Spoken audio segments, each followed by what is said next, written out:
This monitor uses liquid crystals to display images. How this thing works amazes me. Let me show you.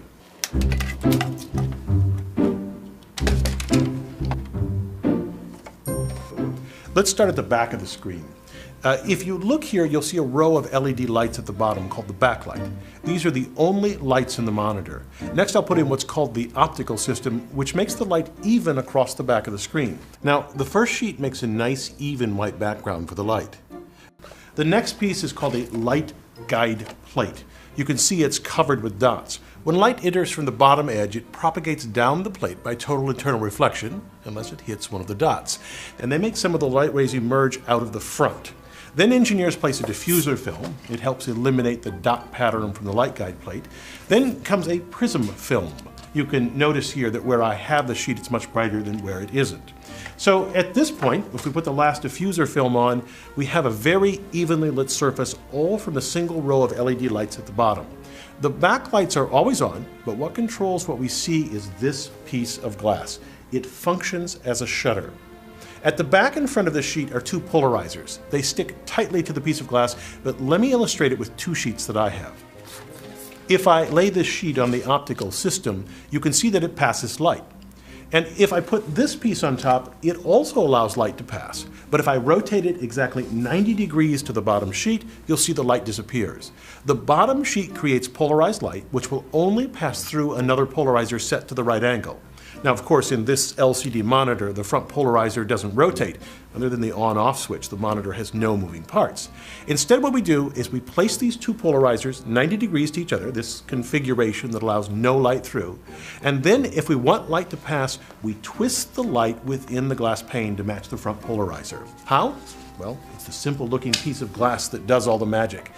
Let me put it back on, and you can see that the image reappears. I just love that. It's actually a sandwich of glass. Engineers fill the space between the panes with tiny glass beads to keep them separated, and with organic molecules known as liquid crystals. The crystals have interesting properties in that they do not allow light to pass uniformly along both axes. Grooves are formed on the surface of both pieces of glass at 90 degrees to each other. The molecules in between line up in a beautiful helix. When light from the backlight passes through the first polarizer and enters the sandwich, it's rotated by the liquid crystals so as to allow it to pass through the second polarizer and emerge out the front of the screen. This is known as the normally white mode. Applying an electric field across the sandwich causes the crystals to line up lengthwise. Now, the light that passes through the front polarizer is not rotated by the crystals and can no longer pass through the front of the screen. We call this the normally black mode. Now that we can control the light through the glass, how do we get color? Let's look in detail at the piece of glass. By controlling the voltage between these transparent electrodes, we can control the intensity of the light that passes through. Now, there's much more to the glass plate. Let's examine this section where my sleeve meets the gold background. If we zoom in, you can see it's made of pixels. If I turn off the image and backlight the glass sandwich, you can see the screen contains red, green, and blue sections. These are subpixels. The three together make a single pixel. In the sandwich, they are simply colored tiles that overlay the front transparent electrodes. They follow the RGB color model. We adjust the electrode shutter behind the subpixels so that they make up a particular color.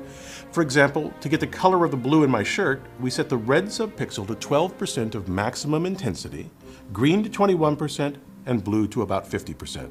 And now for the last critical piece in the glass sandwich. On the back pane, engineers paint tiny devices called thin film transistors. That's why these monitors are often labeled TFT. Each subpixel has a transistor which controls it. This transistor you see here functions as a switch that allows the screen to be updated row by row. By applying a voltage to a specific row while keeping the other rows grounded, we allow each subpixel in that row to receive video data coming from the top of the screen. Only one row can receive information at a time, but the speed with which this happens for each row is so fast that your brain blends it into a fluid image. What an amazing device, and also the technology that allowed computing to go mobile.